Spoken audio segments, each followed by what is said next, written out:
Hello everybody, welcome to Bobonomics. I'm Bobo, and I am back bringing you another invite-winning virtual world list. This time I got top 16 at the St. Louis Regional. This was hosted in St. Peters, Missouri by the Collector's Store with 185 players and 8 rounds of Swiss. I got 11th place with this list, so super close to top 8. I went X2, so 6 wins and 2 losses, no ties. And it would have been crazy to get top 8 with Virtual World in 2023. Playing Rogue, but we were close. Hopefully next time we do better. This is my first regional of the season. It's post to Dune, and then only my second regional of the year. I may not go to any others. The last regional I went to earlier this year, I was kind of out of the loop, getting back into the game, took a big break. This time I definitely felt more prepared and was actually following the new archetypes generally. So yeah, I think I played well, and I'll go over a quick deck profile, try and be a bit faster than normal, and then also give my tournament report and matchup breakdown and all that towards the end. So for the virtual world monsters, let's start off. This is a 42 card main deck. I played 3 Lulu, 3 Gigi, 3 Lily, 3 Laolao. I maxed out on names. I played 1 Yan Yan, and you'll see why in a bit. And that is all for the virtual world monsters. For monster hand traps, I played 3 Ash Blossom. I considered Drolls, but Ash was really good for me. Just having that generic card that's also high impact versus some of your worst matchups is really great. I played the signature 3 E-Telly and 1 Ghost Ogre, you'll see here. I just have always liked playing Ghost Ogre in Virtual World.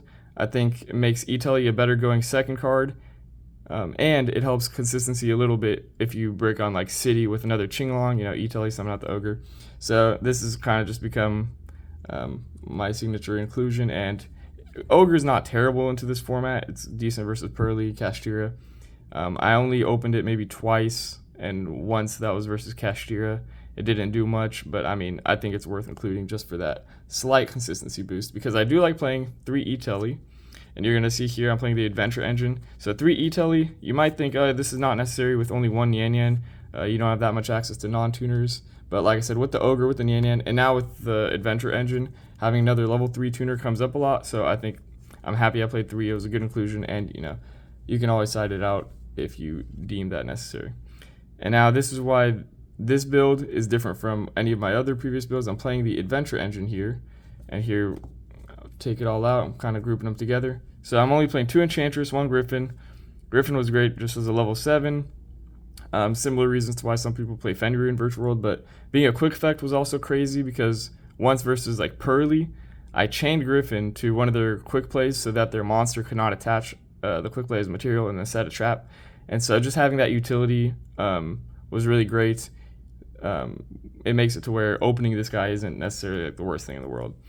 I'm playing 3 Rite of Aramis. Shout out to Cole. He let me borrow 1 Rite. I only own the 2 Enchantress and the 2 Ultras. So this is my 3rd copy. I will usually side out a 3rd Rite. I decided to play 3 this time, and I was only playing 2 and 2, and then this was like a called by. But I'm playing 3 just to kind of up the consistency a little bit, because this with a Qinglong and name, or this with any name, or this with double Qinglong, or this with a lot of cards, pretty much turns into full combo, or at least lets me play. If I have like a level 3 tuner, I can turn Gryphon into a Baron. Sometimes Baron can pop a Qinglong, whatever. So it just opens up a lot of plays. This is a super hard card. There's very super hard to interact with card, but it's also kind of hard, like this cold. So I think it's a power spell that is just not easy to counter, and so I wanted to include it maximized. But like I said, usually would side a 3rd out. Then we got the rest of the package here. I'm only playing 1 Faithful, 1 Equip. This was glued to my hand all tournament. I think I drew it. I think I opened it maybe 8 or 9 times, and this was an 8-round tournament. So really unlucky drawing this guy. Kind of cost me a whole match, which is unfortunate. But this Virtual World, you will break sometimes. On to the rest of the spells. I'm playing 2 Talents. I played this mainly just in case I get game 1 Drolled or Ash, which I think a lot of people were on. Same for Nibiru. Those guys don't really end my turn, but Talents is really punishing, and Talents can just act as a consistency card if my hand was fragile and I get hand trapped. And it's obviously great going second. I don't want to see multiples though, so I play 2.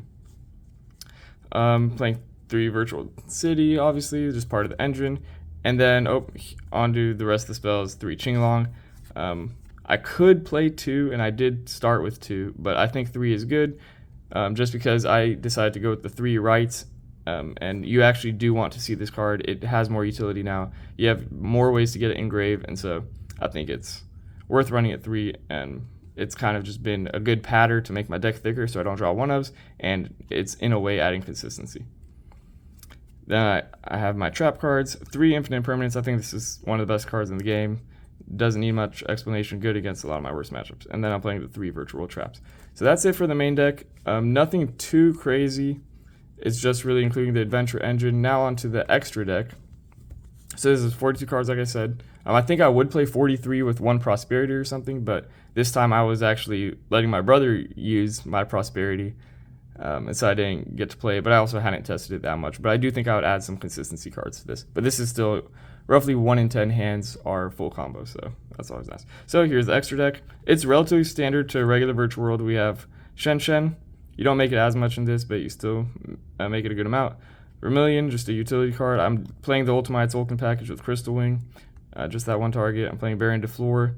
This lets the level 4 token and like a level 6 Laolao, for example, go into Baron.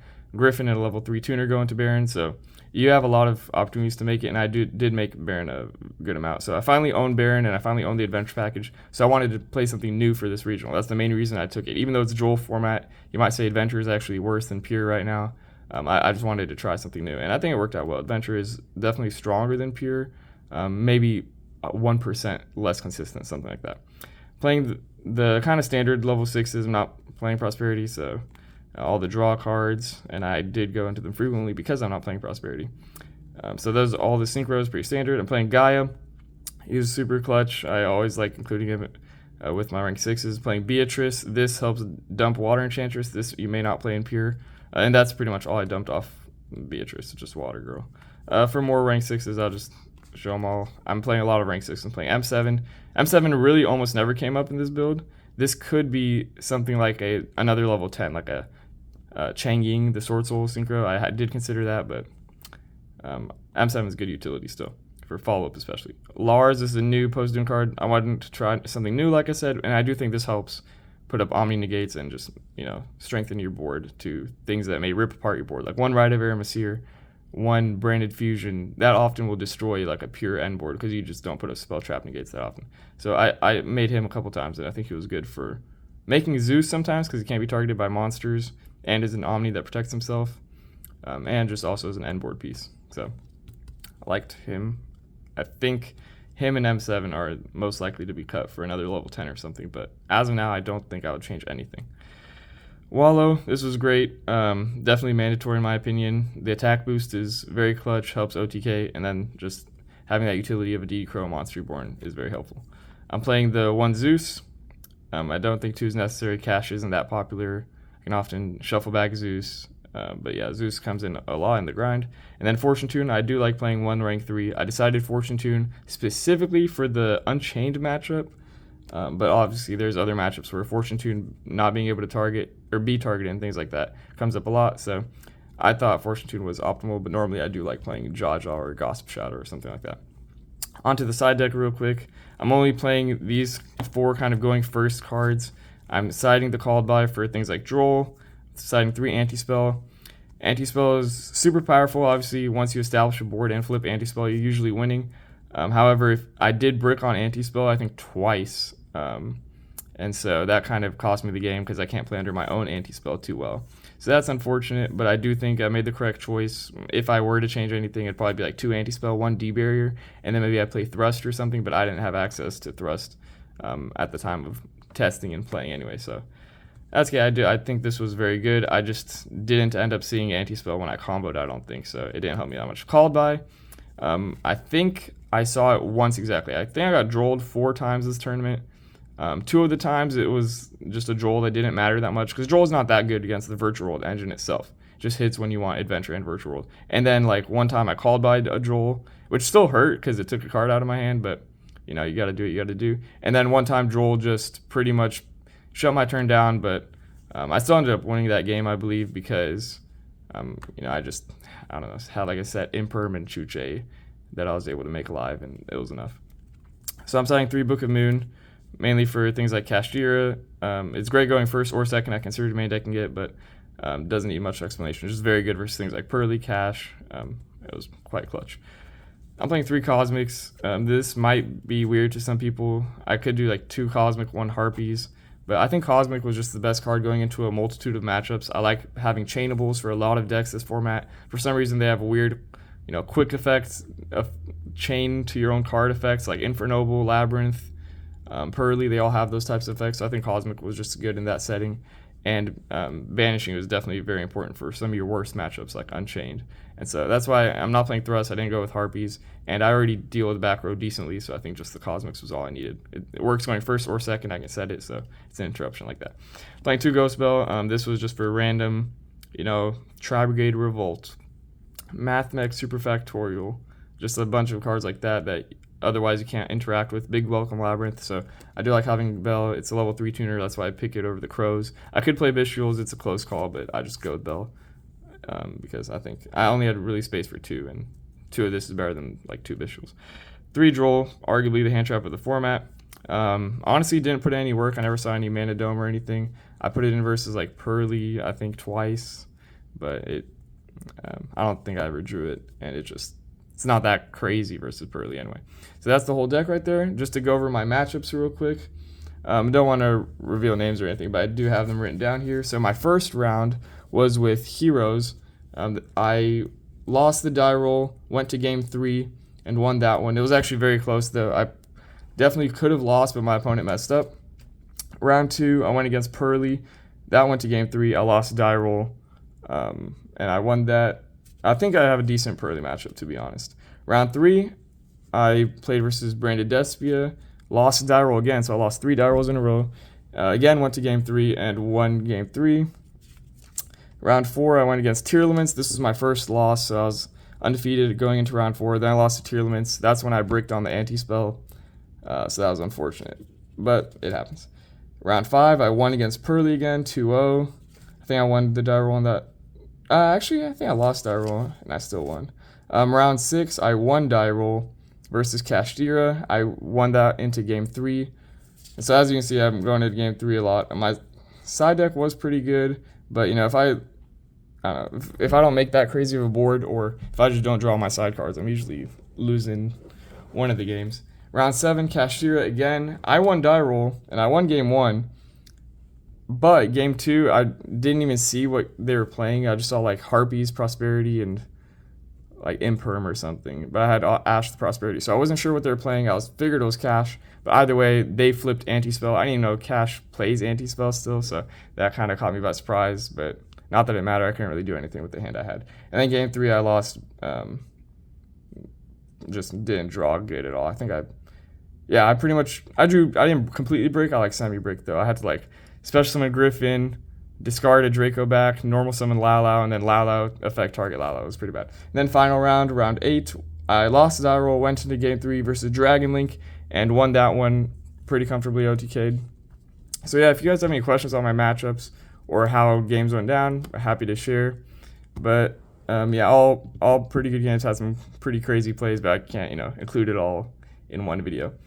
So yeah, I think that's all I wanted to comment on. As far as like the economics of this, because I'm still Bobonomics technically, may become Bobo Yu-Gi-Oh eventually. This deck now with the adventure reprints costs approximately, I'm trying to think, say under $100. The adventure engine alone is approximately $40, but everything else is super duper cheap. Imperms, call this 30 together, but you can replace staples pretty easily. Call this $10 together. I don't know. The extra deck, the most expensive thing is Baron that I recently picked up, and Zeus.